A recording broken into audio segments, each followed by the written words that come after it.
देखिए हम लोग आज क्या पढ़ने वाले हैं। Linear programming.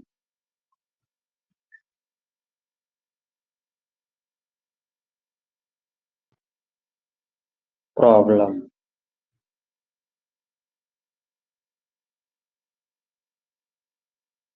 इसको शॉर्ट में कहते हैं LPP। ठीक है, इसको शॉर्ट में क्या कहते हैं? LP, linear programming. हिंदी में इसको भी यही चीज बोलते हैं। लीनियर को हिंदी में क्या बोलते हैं? रैखिक। रैखिक प्रोग्रामिंग।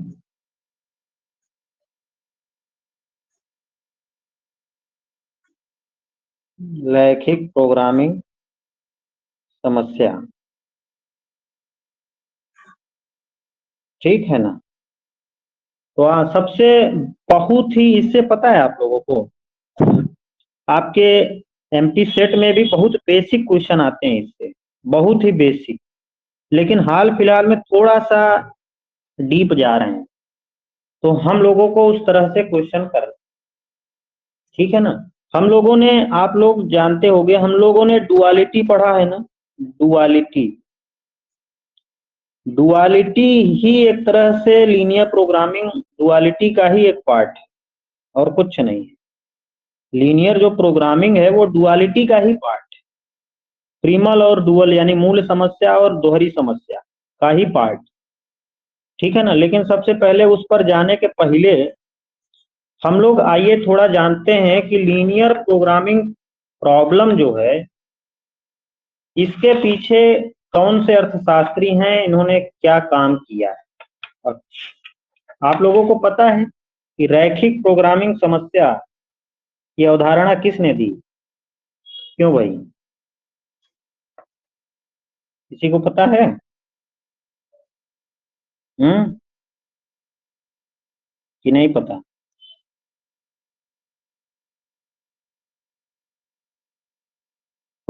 क्यों भाई, पता है आप लोग? लीनियर प्रोग्रामिंग प्रॉब्लम किसने दिया? देखिए, लीनियर प्रोग्रामिंग जो प्रॉब्लम है, इसके संबंध में दो लोग बहुत फेमस हैं। दो लोग, दो लोग बहुत ज्यादा फेमस हैं। एक हैं, एक है रशियन मैथमेटिशियन। एक कौन है? Russian mathematician.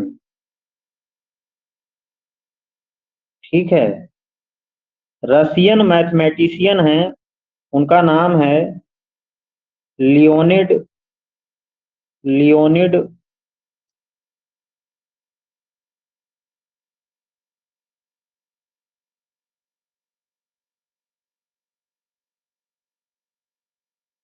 Leonid Vitaliyevich. Vitaliyevich Kanto Kantorovich, इनका ये पूरा नाम है।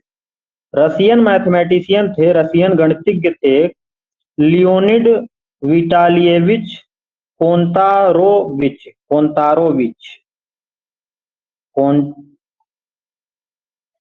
कांटारो, CAKA है। कांतारो, कांतोरोविच है। ठीक है, कांतोरोविच। ये जो है सर्वप्रथम जो है, सबसे पहले इन्होंने LPP के बारे में बात किया, रैखिक प्रोग्रामिंग समस्या के बारे में। और दूसरे जो नाम हैं वो हैं American economist, American mathematician, American mathematician, mathematician.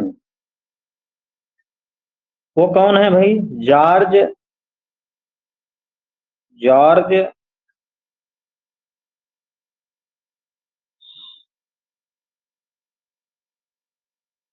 George Dantzig. George Dantzig, Z है। ये दूसरे नाम है। ठीक है, जॉर्ज दंतजिग। ठीक है, ये दूसरा नाम है। ये दोनों जो है एलपीपी के बारे में सबसे पहले विचारधारा की, और जॉर्ज दंतजिंग जो है ज्यादा फेमस हो गए, इसीलिए एलपीपी के जनक इन्हीं को कहा जाता है। लीनियर प्रोग्रामिंग के फादर कौन है? यही है, इसीलिए इनका नाम ज्यादातर टेक्स्ट बुक में आ गया है। ठीक है, अगर आपसे पूछे एलपीपी प्रॉब्लम किसने दिया, तो जॉर्ज दंतजिंग। लेकिन इनका नाम कहीं ऐसा नहीं है कि नहीं लिया जाता, बहुत लोगों को पता नहीं, लेकिन ये भी दंतजिंग के साथ ही थे काम करने में। ठीक है ना? तो ये दोनों जो है एलपीपी के बारे में विचार दिए। लेकिन एक तीसरे अर्थशास्त्री हैं, वो मैथमेटिशियन नहीं है, वो अर्थशास्त्री हैं। कौन? टीसी कूपमैन। टीसी कूपमैन्स। टीसी कूपमैन्स एक अर्थशास्त्री हैं, डच अमेरिकन इकोनॉमिस्ट हैं ये। डच अमेरिकन इकोनॉमिस्ट, अमेरिकन अर्थशास्त्री हैं ये, टीसी कूपमैन। इन्होंने भी बहुत ज्यादा एलपीपी पर काम किया है। ठीक है, तो कभी कभी पूछ लेता है ना कौन से अर्थशास्त्री एलपीपी से संबंध, तो ये तीन मुख्य नाम हैं। ये दो मैथमेटिशियन थे, ये अर्थशास्त्री। ठीक है, यहां तक क्लियर है सभी को? क्यों भाई?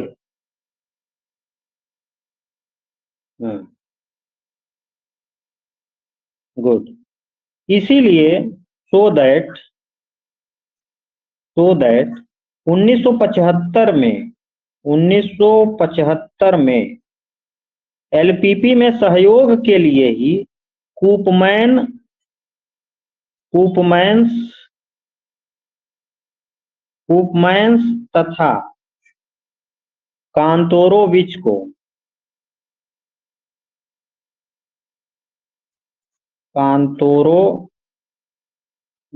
को नोबेल प्राइज मिला। नोबेल प्राइज मिला 1975 में। किस लिए? एलपीपी के लिए, लीनियर प्रोग्रामिंग प्रॉब्लम। क्योंकि इन लोगों ने बहुत ज्यादा सहयोग किया, तो दोनों को संयुक्त रूप से जो है 1975 में नोबेल प्राइज मिला। ठीक है, क्लियर है ना? क्यों भाई? यहां तक क्लियर है? जल्दी जल्दी बताओ। तो ये था इंट्रोडक्शन। ठीक है ना? एलपीपी का इतिहास क्या रहा है, और एलपीपी के संबंध में कितने अर्थशास्त्री हैं, किसने क्या काम किया है। ठीक है, अब आते हैं एलपीपी है क्या। अब समझते हैं कि जो ये लीनियर प्रोग्रामिंग मॉडल है या लीनियर प्रोग्रामिंग प्रॉब्लम है, ये है क्या।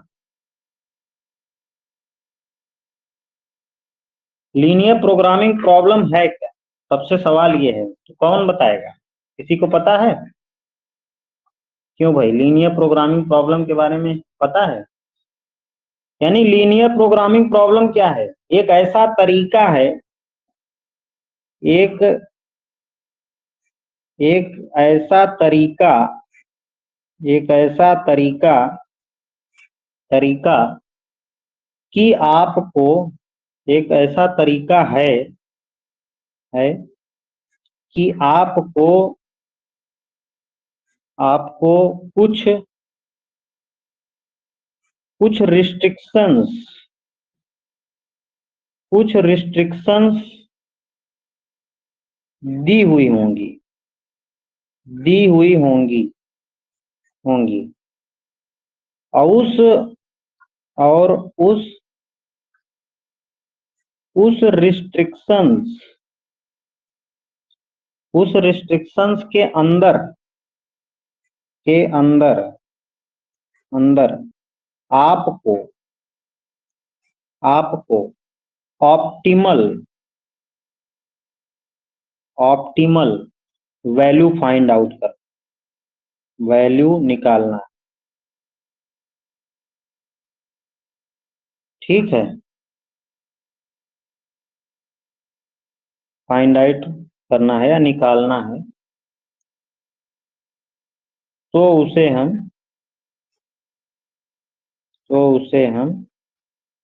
LPP कहते हैं, लीनियर प्रोग्रामिंग प्रॉब्लम। समझ में आया कि नहीं?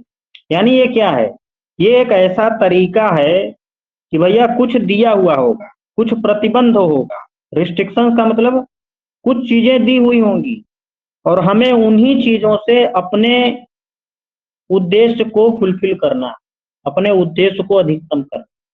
जैसे हम लोगों ने उपयोगिता फलन पढ़ा था ना बेटा, उपयोगिता फलन एग्जाम्पल ले लें, उपयोगिता फलन पढ़ा था ना हम लोगों ने, उपयोगिता फलन। तो उपयोगिता को हम लोग कैसे अपने अधिकतम करते हैं? बजट दिया हुआ, क्या है, बजट दिया हुआ है। भैया बजट दिया हुआ है तो रिस्ट्रिक्शंस क्या है, कि एक ऐसा तरीका जो रिस्ट्रिक्शंस दी हुई है, यानी बजट दी हुई है, प्रतिबंध दिया हुआ है कि भैया 100 रुपए हैं आपके पास, बस उसी 100 में यानी उसी रिस्ट्रिक्शंस के अंदर आपको अपनी उपयोगिता को ऑप्टिमल वैल्यू प्राप्त करनी है, यानी अधिकतम उपयोगिता प्राप्त करनी है। उसी को बोलते हैं LPP, लीनियर प्रोग्रामिंग प्रॉब्लम। अब फाइंड आउट करना है तो ये एक समस्या हो गई ना, कैसे फाइंड आउट? समझ में आया? क्यों भाई, क्लियर है? बताओ।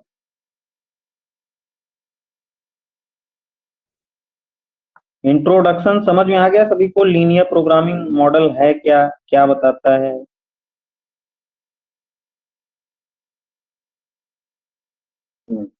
शालिनी समझ में आया बेटा? रूपम, जया, शालिनी, क्लियर है? हाँ। देखो अभी तक हम लोगों ने क्या किया था कि बस थ्योरी के अकॉर्डिंग देख रहे थे कि उपयोगिता का अधिकतम कहाँ होगा, जहाँ पे IC का स्लोप तटस्थता वक्र का ढाल बजट रेखा के ढाल के बराबर। लेकिन LPP क्या देता है, अगर दूसरे पेज पे चलें और लिखें कि LPP हमें क्या देता है, LPP linear programming problem is, linear programming problem is mathematical technique. Linear programming problem क्या है, एक mathematical technique which which bridge which bridges the gap, ध्यान से समझना, the gap between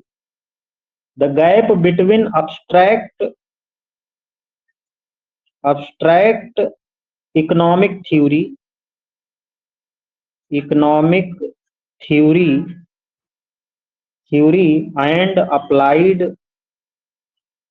and applied managerial decision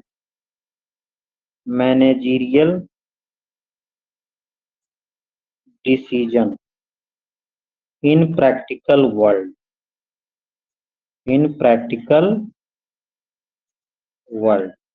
LPP क्या है, एक गणितीय टेक्निक, एक गणितीय तकनीक देता है कि आर्थिक जो थ्योरी है, जो आर्थिक दो अर्थशास्त्र की जो थ्योरी है, उनका अप्लाइड यानी उनका एप्लीकेशन सेंस में क्या योगदान है, अगर हम डिसीजन मेकिंग में उनको देखें। यानी हम लोगों ने अभी तक क्या देखा था कि उपयोगिता को अधिकतम करना है थ्रू बजट लाइन का स्लोप और तटस्थता वक्र का ढाल बराबर, लेकिन ये अधिकतमीकरण और या न्यूनतमीकरण का एक गणितीय फॉर्म देता है, एक गणितीय तरीका देता है कि गणितीय तरीके से कैसे आप अधिकतमीकरण और न्यूनतमीकरण कर सकते हैं subject to given budget constraint, यानी अगर आपके पास कुछ रिस्ट्रिक्शंस दी हुई। क्लियर है? क्यों भाई, समझ में आ गया ना?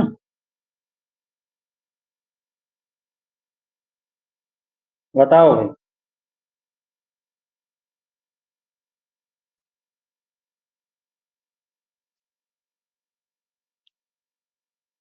क्यों भाई, क्लियर है ना यहाँ तक?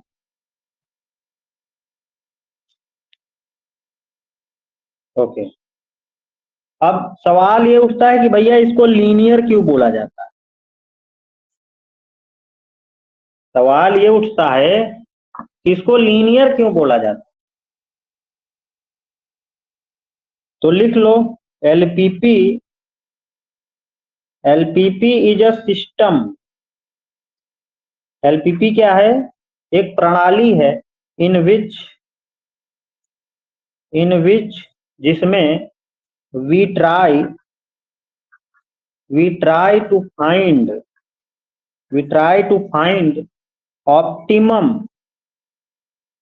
Optimum value of some objective function,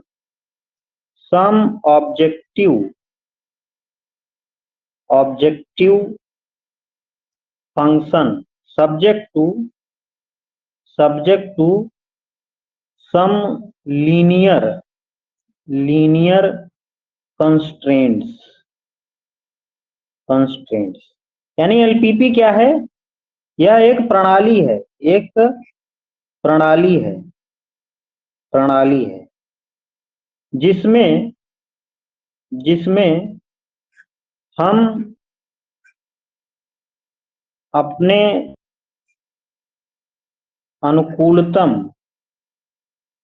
अनुकूलतम मान निकालते हैं जबकि रैखिक प्रतिबंध दिए हुए होते। ठीक है ना? यानी यह एक प्रणाली है जिसमें हम, जैसे उपयोगिता है, तो उपयोगिता के मान को अधिकतम करना है, जबकि हमारे पास जो प्रतिबंध है, जो बाधा है, वो क्या है? वो रैखिक टर्म्स में गिवन, यानी लीनियर फॉर्म, यानी बजट हमारा लीनियर फॉर्म में होना चाहिए। क्लियर है ना? इसीलिए इसको लीनियर प्रोग्रामिंग है। अभी आगे और समझेंगे, यहां तक तो समझ में आ रहा हो? क्यों भाई, समझ में आ रहा है ना? अब लीनियर प्रोग्रामिंग के लिए ना बेटा 3 चीजों की जरूरत होती है। 3 बातें महत्वपूर्ण है लीनियर प्रोग्रामिंग। पहली बात क्या है? लीनियर ऑब्जेक्टिव फंक्शन होना चाहिए। लीनियर ऑब्जेक्टिव फंक्शन यानी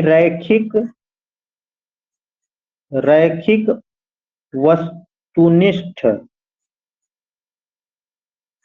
फलन होना चाहिए।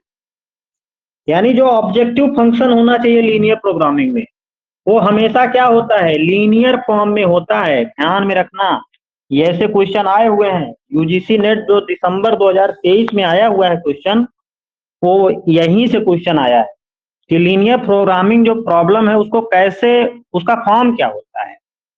तो 3 बातों में पहले बात क्या है कि लीनियर ऑब्जेक्टिव फंक्शन होना चाहिए। यानी जो हमारा उद्देश्य फलन है, जो वस्तुनिष्ठ फलन है, वो किस तरह का होना चाहिए?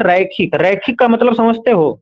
रैखिक का मतलब होता है घात 1 होनी चाहिए, घात 1 से अधिक नहीं होनी चाहिए। ठीक है ना? जैसे मैं उपयोगिता फलन लिख दूं, उपयोगिता फलन हमने क्या लिख दिया कि u बराबर, अभी उपयोगिता को हम लोग क्या करते हैं? मैक्सिमाइज करते हैं ना, तो मैक्स u बराबर क्या लिख देंगे?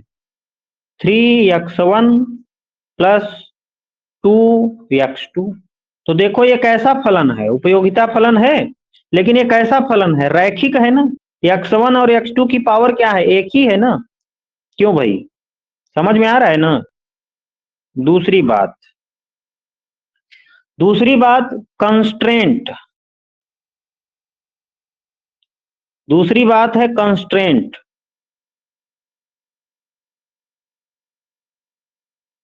कंस्ट्रेंट्स भी लीनियर होने चाहिए, यानी कंस्ट्रेंट्स लीनियर होने चाहिए।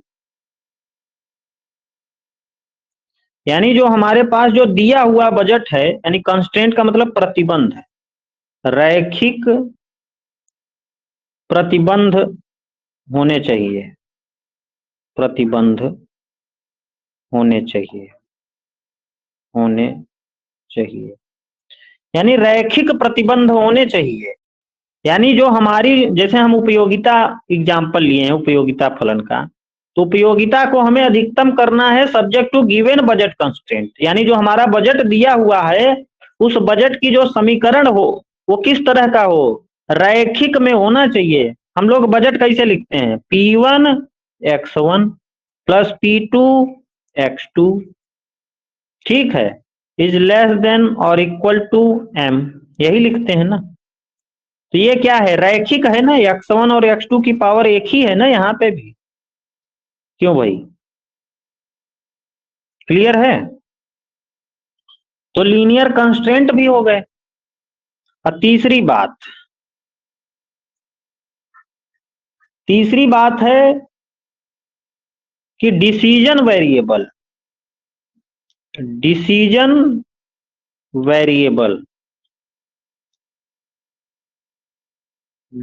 वेरिएबल जो होने चाहिए वो नॉन निगेटिव होने चाहिए,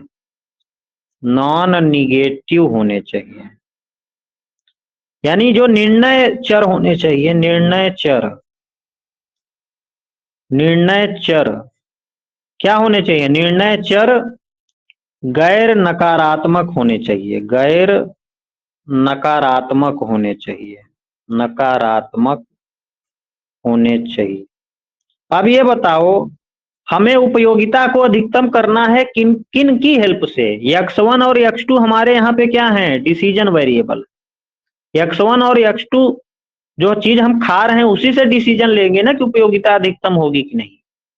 तो जो डिसीजन वेरिएबल है, यहाँ पे डिसीजन वेरिएबल कौन कौन से हैं, x1 और x2। तो x1 और x2 क्या होने चाहिए, गैर नकारात्मक होने चाहिए, यानी धनात्मक होने चाहिए। यानी x1 और x2 शुड बी और इक्वल टू 0 होने चाहिए, यानी ग्रेटर देन और इक्वल टू। समझ में आ गया, तीनों बातें क्लियर हैं सभी को? बताओ भाई, बताइए, क्लियर है यहाँ पे क्या? हाँ जी सर।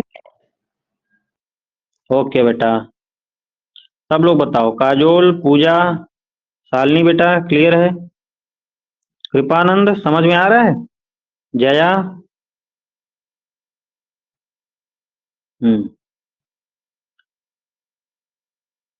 गुड। पीजीटी में भी इससे एक आध क्वेश्चन आते हैं, तो थोड़ा सा आप लोग पढ़ने का प्रयास करिए।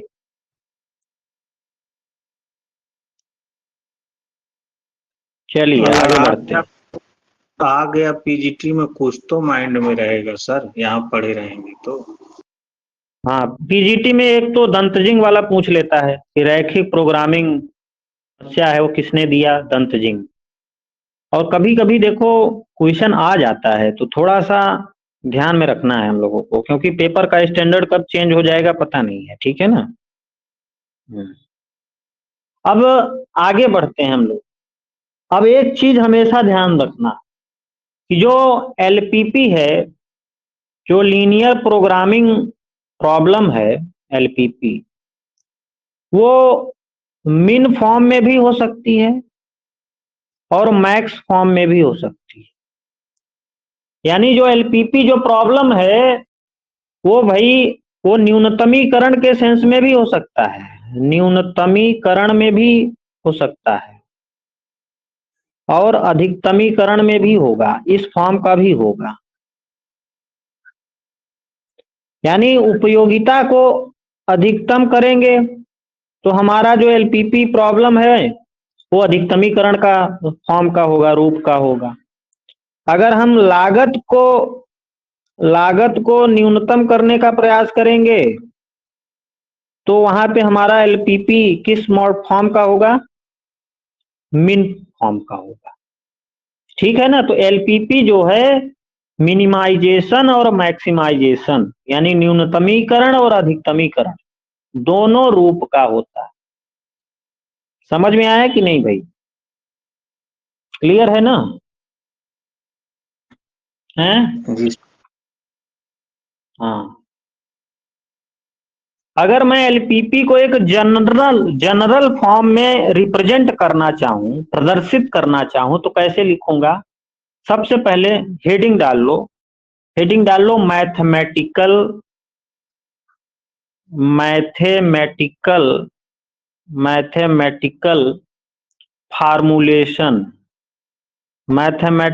Formulation of LPP. ठीक है, एलपीपी का गणितीय रूप कैसे लिखते हैं उसको जरा देखिए। सबसे पहले हमें क्या लिखना है? ऑब्जेक्टिव फंक्शन, हमारा उद्देश्य फलन, वस्तुनिष्ठ फलन। वस्तुनिष्ठ फलन हमने क्या बताया? दोनों में हो सकता है, मिन और मैक्स दोनों में। तो हम लोग दोनों लिख लेंगे। देखो यहाँ पे मैक्स भी लिख लो, OR और मिन। ठीक है, हम एक जनरल रूप लिख रहे हैं इसीलिए और करके लिख रहे हैं, तो कोई बड़ा इशू न होगा। इसको हम लोग जेड से डिनोट करते हैं, यानी मैक्स और मिन, यानी अधिकतमीकरण या न्यूनतमीकरण। जेड फलन है कोई जो न्यूनतमीकरण भी हो सकता है और अधिकतमीकरण भी हो सकता है। ठीक, बराबर ले लीजिए, इसको नीचे लिख लेते हैं, जेड बराबर α1 x1, ठीक है, प्लस α2 x2, ठीक है, plus dash dash dash plus αn xn।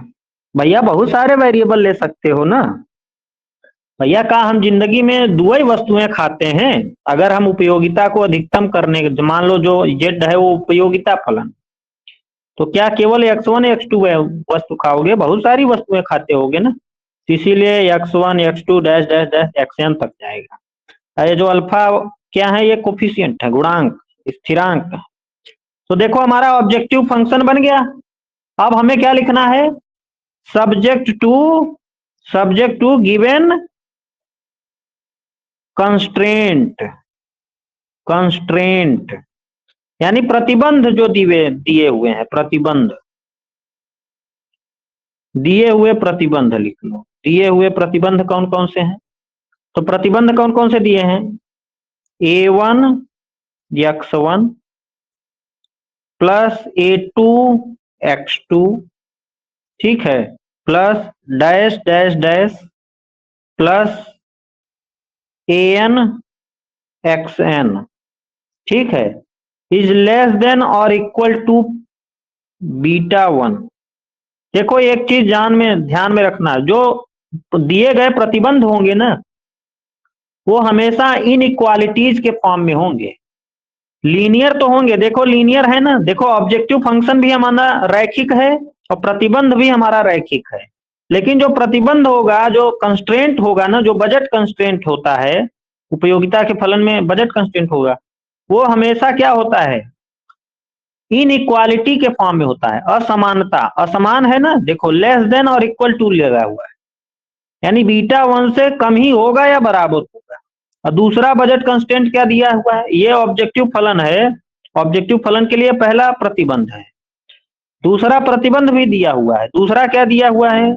B1 x1 plus B2 x2 plus dash dash dash plus BN xn, ठीक है, इज ग्रेटर देन और इक्वल टू β2।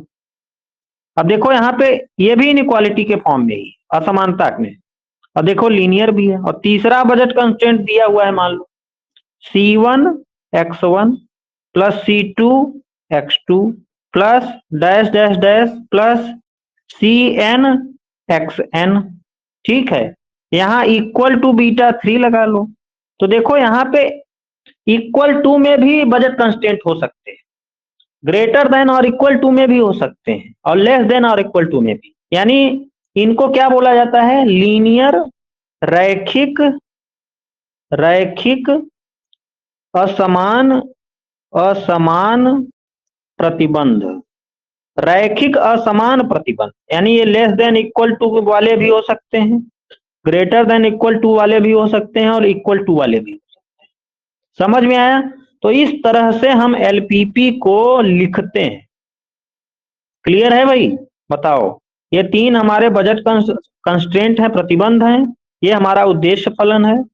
अब तीसरी चीज, एक चीज और हमने लिखी थी, 3 चीजें मुख्य हैं ना, एक तो ऑब्जेक्टिव फंक्शन जो लीनियर होना चाहिए, दूसरा प्रतिबंध वो भी लीनियर होना चाहिए, और प्रतिबंध असमान होने चाहिए। तीसरी चीज, एक चीज और लिखी थी, डिसीजन वेरिएबल, यानी जो निर्णय चर है, निर्णय चर यहाँ पे कौन है, x1 x2 up to xn, वो कैसे होने चाहिए, नॉन निगेटिव होने चाहिए, यानी धनात्मक होने चाहिए। तो यहाँ ऊपर लिख लो, नीचे लिखना है बट ऊपर लिख लो, x1 x2 up to xn, ये क्या होने चाहिए, नॉन निगेटिव होने चाहिए, यानी ग्रेटर देन और इक्वल टू 0 होने चाहिए। तो देखो तीनों बातें शामिल हो गई ना फॉर्मुलेशन। बताओ भाई, क्लियर है यहां तक? बताओ, समझ में आया? जी सर। सब लोग बताओ भाई, पूजा, शालिनी, काजोल। जी सर। हाँ, अब आगे बढ़ते हैं। अब हम लोग जो चीज पढ़ने वाले हैं वो चीज ये है कि भैया एलपीपी को 2 फॉर्म होते हैं, वहीं से क्वेश्चन आया हुआ है, ज्यादातर स्टैंडर्ड फॉर्म से क्वेश्चन आते हैं आजकल। तो एलपीपी को 2 फॉर्म होते हैं, यानी जो लीनियर प्रोग्रामिंग जो प्रॉब्लम है, जो रैखिक प्रोग्रामिंग समस्या है, उसके 2 रूप होते हैं, यानी एलपीपी के 2 फॉर्म हैं, 2 फॉर्म है, यानी 2 रूपों में एलपीपी को लिख सकते हैं हम लोग। पहला रूप क्या है, पहला है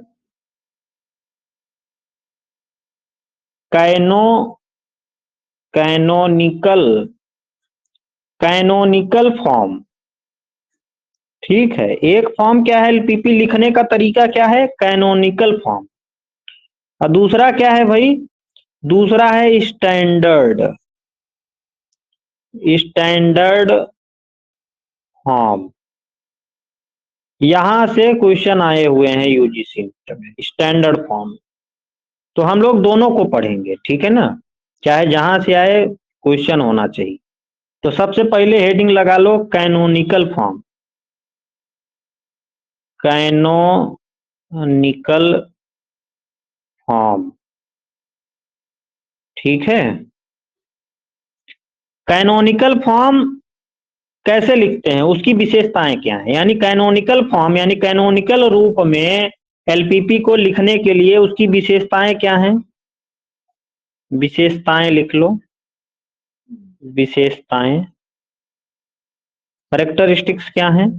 पहली कैरेक्टरिस्टिक्स ये है कि जो ऑब्जेक्टिव फंक्शन होना चाहिए कैनोनिकल फॉर्म में, वो क्या होना चाहिए, मैक्सिमाइजेशन टाइप होना चाहिए, यानी वस्तुनिष्ठ फलन, वस्तुनिष्ठ फलन, फलन अधिकतमीकरण का होना चाहिए, अधिकतमीकरण रूप का होना चाहिए। ठीक है ना, समझ में आ रहा है ना, यानी कैनोनिकल फॉर्म में एलपीपी जो होगा उसमें जो ऑब्जेक्टिव फंक्शन होगा, जो वस्तुनिष्ठ फलन होगा, वो हमेशा मैक्सिमाइजेशन वाला होना चाहिए, न्यूनतमीकरण वाला नहीं होना चाहिए, मिनिमाइजेशन वाला। मिनिमाइजेशन वाला होगा तो कैनोनिकल फॉर्म नहीं कहलाएगा। Is that clear? क्यों भाई, समझ में आया कि नहीं ये? यानी objective function is of maximisation type, यानी मैक्सिमाइजेशन टाइप का फंक्शन होना चाहिए ऑब्जेक्टिव, तभी उसको हम कैनोनिकल फॉर्म बोलेंगे, नहीं तो नहीं बोलेंगे। दूसरी शर्त क्या है, दूसरी विशेषता क्या है कि ऑल कंस्ट्रेंट्स और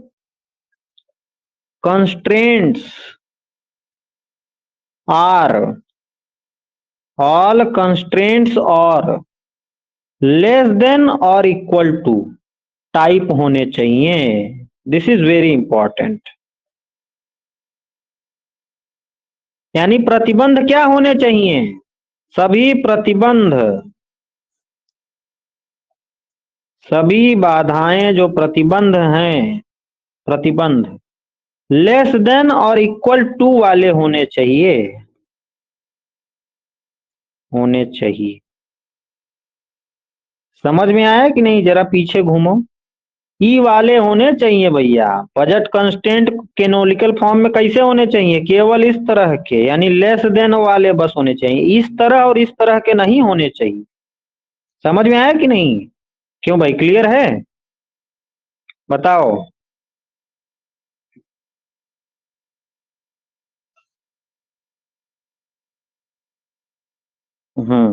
गुड।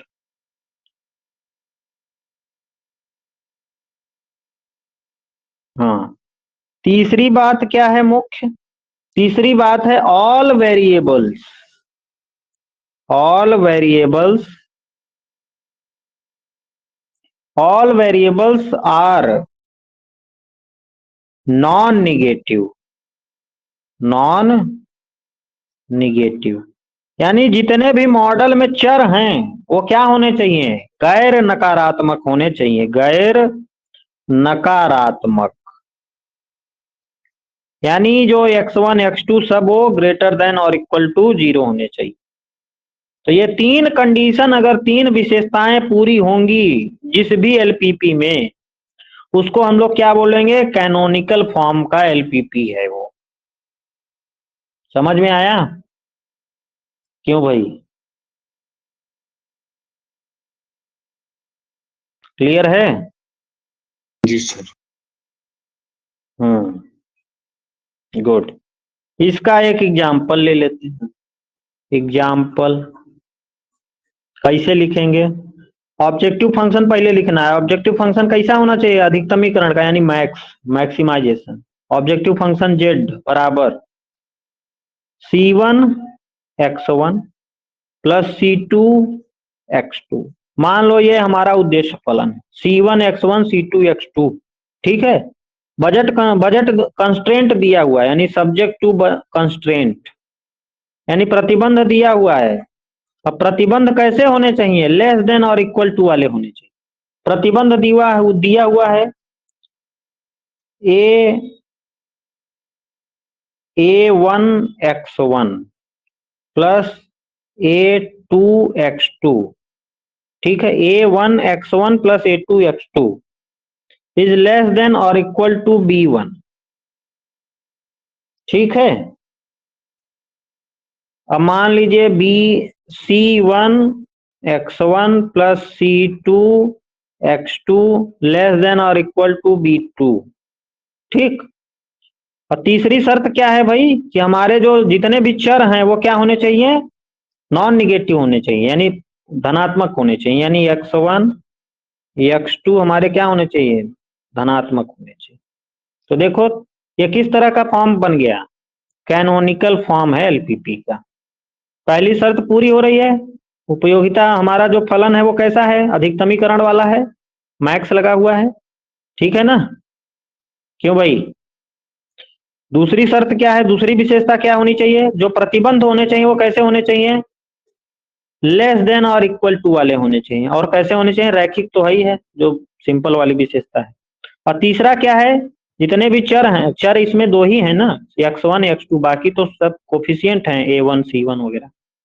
तो देखो वो क्या है? नॉन निगेटिव होने चाहिए, यानी धनात्मक होने चाहिए। तो तीनों शर्तें पूरी हो गई। तो इसको क्या बोलेंगे? Canonical, canonical form of LPP.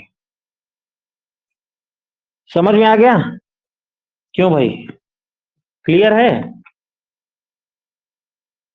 बताओ भाई।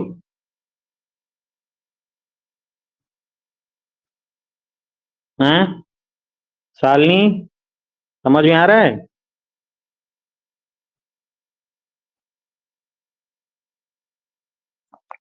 हाँ बेटा,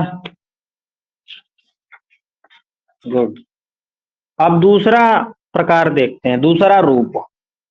दूसरा रूप क्या है भाई? दूसरा रूप है स्टैंडर्ड फॉर्म। यहां से बहुत क्वेश्चन आए हैं हाल फिलहाल में। Standard form of, standard form of LPP. LPP का मानक रूप क्या है? मानक रूप क्या है? मानक तरीके से कैसे एलपीपी को लिखते हैं? तो इसकी भी कुछ विशेषताएं हैं। अगर वो विशेषताएं उस रूप में दिखती हैं तो उसको हम स्टैंडर्ड फॉर्म बोलेंगे एलपीपी का। तो आइए विशेषताएं लिख लेते हैं। पहली विशेषता क्या है?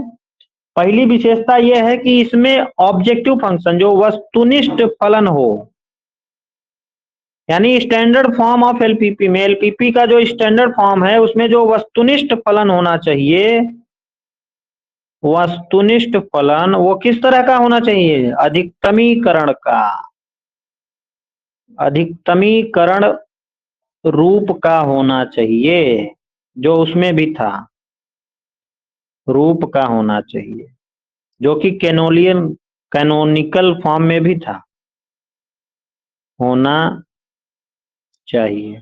तो ये तो विशेषताएं दोनों में कॉमन निकल गई। चलिए दूसरी वाली देखते हैं।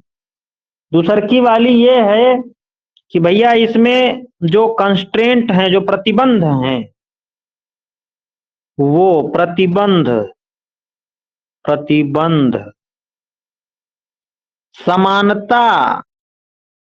समानता रूप के होने चाहिए, समानता रूप के होने चाहिए। दिस इज वेरी इंपॉर्टेंट, होने चाहिए। यानी इसमें जो कंस्ट्रेंट हैं वो किस तरह के होने चाहिए? इक्वालिटी कंस्ट्रेंट होने चाहिए।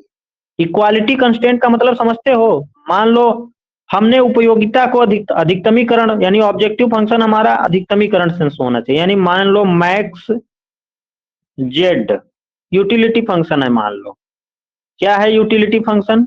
3x1 प्लस 2x2, ठीक है। तो ये मैक्स वाला, तो पहली शर्त पूरी हो गई। दूसरा, बजट कंस्ट्रेंट क्या होना चाहिए? समानता रूप का होना चाहिए, यानी इक्वालिटी कंस्ट्रेंट होना चाहिए। तो कैसे लिखोगे इक्वालिटी कंस्ट्रेंट?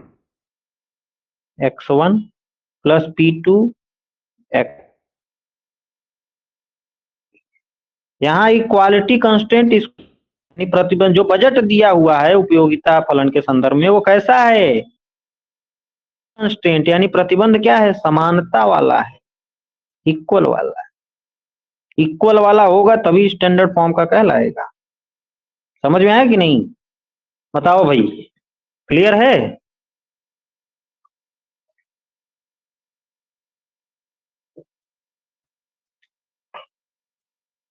गुड, आगे बढ़ो। तीसरी विशेषता क्या है भाई? तीसरी विशेषता है कि right hand of each constraint, right hand of each constraints, each constraints is non negative, non negative, non negative. यानी मान लो अभी हम लोगों ने कंस्ट्रेंट क्या लिखा था? ये कंस्ट्रेंट लिखा है ना, ये बजट प्रतिबंध है ना, प्रतिबंध समानता वाला है। तो राइट हैंड, देखो बजट प्रतिबंध का ये क्या है? लेफ्ट साइड, ये क्या है? Right side. तो राइट साइड में कह रहा है प्रतिबंध का जो राइट साइड है वो क्या होना चाहिए? हमेशा नॉन निगेटिव होना चाहिए। यानी नॉन निगेटिव का मतलब क्या है? पॉजिटिव में होना चाहिए। मान लीजिए उपयोगिता फलन ये दिया हुआ है, बजट क्या दे दिया कि भैया 2x1 प्लस 3x2 बराबर -10 दे दिया। यानी इनकम, उपभोक्ता की इनकम माइनस में हो सकती है कभी, एक तरह से सोचें तो। अगर इनकम उपयोगिता फलन भी ना लो, अगर जनरल सेंस में भी सोचो तो -10 नहीं होना चाहिए। यहाँ पे जो राइट हैंड, जो बजट कंस्ट्रेंट का जो राइट हैंड पार्ट है वो हमेशा पॉजिटिव होना चाहिए, निगेटिव नहीं होना चाहिए। यहाँ निगेटिव नहीं होना चाहिए, पॉजिटिव होना चाहिए। पॉजिटिव होगा तभी वो स्टैंडर्ड फॉर्म का कहलाएगा। समझ में आया कि नहीं भाई? क्लियर है ना? यानी right hand of each constraint, यानी प्रत्येक प्रतिबंध के दाएं साइड का जो टर्म है, जो तत्व है, वो क्या होना चाहिए? नॉन निगेटिव, यानी गैर नकारात्मक होना चाहिए। समझ में आया कि नहीं भाई? क्लियर है ना? बताओ, तीनों चीजें समझ में आई?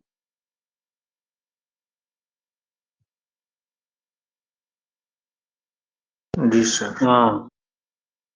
चौथी चीज क्या है कि ऑल वेरिएबल्स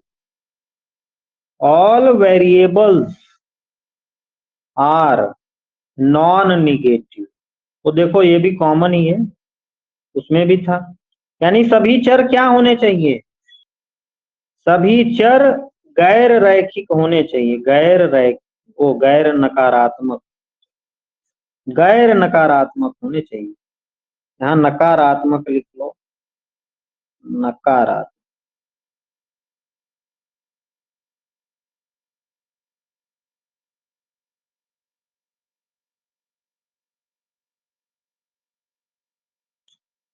गैर नकारात्मक होने चाहिए।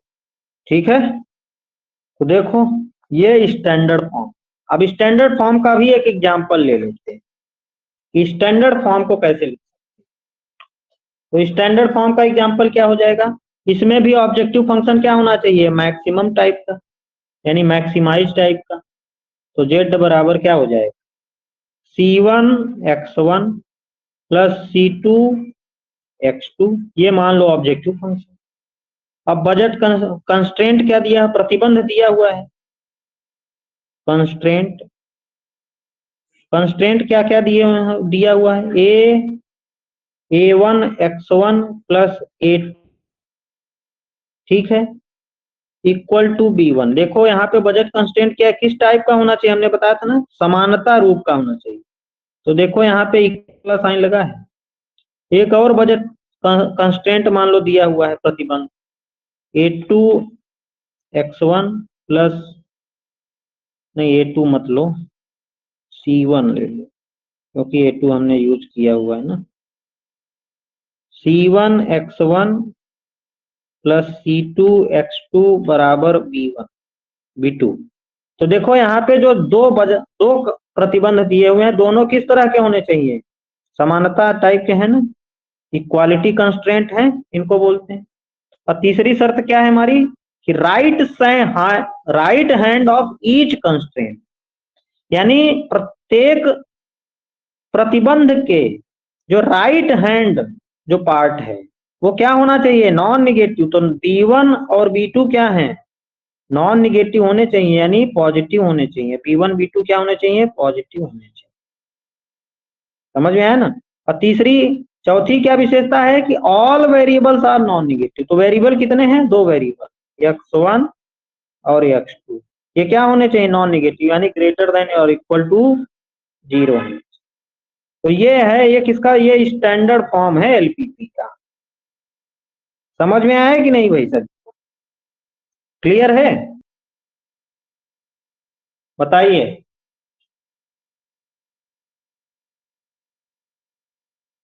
बताओ भाई, एलपीपी के बारे में सभी चीजें समझ में आ रही ना बढ़िया? जी हाँ सर। हाँ, वेरी गुड। अब ये तो बेसिक चीजें हम लोगों ने सीख ली पूरा एकदम बढ़िया से। ठीक है, यहाँ से आप लोगों को बहुत सारे क्वेश्चन यहीं से मिल जाए। ठीक है, इसके अलावा कुछ नहीं आता। लेकिन अब हम लोग थोड़ा सा एक और चीज देखेंगे कि मान लो, देखो हम लोगों ने सीखा क्या? सीखा हम लोगों ने कि भैया एलपीपी के दो रूप होते हैं, एक कैनोनिकल फॉर्म, एक स्टैंडर्ड फॉर्म। लेकिन जनरल सेंस में अगर आप लोगों से कोई पूछे कि जनरल फॉर्म क्या है एलपीपी का, यानी सामान्य रूप क्या है, वो अधिकतम मिन वाला भी हो सकता है और मैक्स वाला भी हो सकता है। यानी जो जनरल फॉर्म है उसमें अधिकतमीकरण वाला भी उद्देश्य फलन होता है और न्यूनतमीकरण। और वहां पे जो प्रतिबंध होंगे वो लेस देन और इक्वल वाले भी हो सकते हैं, ग्रेटर देन और इक्वल वाले भी हो सकते हैं, और इक्वल वाले भी। हम लोगों ने सबसे पहले जो एलपीपी का मैथमेटिकल फॉर्म लिखा था उसमें देखो तीनों चीजें थी। देखो यहाँ पे हमने तीनों चीजें लिख दी थी। तो ये जनरल फॉर्म है एलपीपी का, यानी ये जो सामान्य रूप है। ठीक है ना। सामान्य रूप में मिन मैक्स दोनों हो सकते हैं, अधिकतमीकरण न्यूनतमीकरण दोनों हो सकता है। और प्रतिबंध भी हमारे less than equal, greater than equal और इक्वल वाले भी हो सकते हैं। लेकिन जो कैनोनिकल और स्टैंडर्ड फॉर्म है उसमें अलग अलग है चीजें। उसमें ऑब्जेक्टिव फंक्शन हमेशा मैक्सिमम वाला होना चाहिए, मैक्सिमाइज वाला होना चाहिए, अधिकतमीकरण वाला। और बजट कंस्टेंट क्या होना चाहिए? स्टैंडर्ड वाले में इक्वल वाला होना चाहिए, कैनोनिकल वाले में लेस देन इक्वल वाला। और स्टैंडर्ड वाले में एक और चीज आ जाती है, कंस्टेंट का जो राइट हैंड पार्ट है ई वाला, ये सब पॉजिटिव होने चाहिए, नकारात्मक। तो इतनी चीजें हम लोगों ने सीखी है। क्यों भाई, कोई दिक्कत यहां तक? बताओ भाई, यहां तक कोई problem? No problem, no problem, very good. अब हम लोग आगे जो पढ़ेंगे वो ये है कि भैया ये एलपीपी को सॉल्व कैसे किया जाए। हम लोगों ने तो समझ लिया कि भैया ये उपयोगिता फलन दिया हुआ है, उपयोगिता फलन के लिए ये प्रतिबंध दिए हुए हैं। अब उपयोगिता को अधिकतम कैसे करना है, समस्या ये है ना। अगर उपयोगिता फलन दिया हुआ है, सब कुछ दिया हुआ है, तो अब सवाल उठता है उसको अधिकतम कैसे करना है। तो यानी एलपीपी को सॉल्व कैसे करना है, यानी सॉल्यूशन क्या है लीनियर प्रोग्रामिंग प्रॉब्लम। सॉल्यूशन इसके दो तरीके से निकाले जा सकते हैं। एक है सिंप्लेक्स मेथड, सिंप्लेक्स मेथड, और एक है ग्राफिकल मेथड।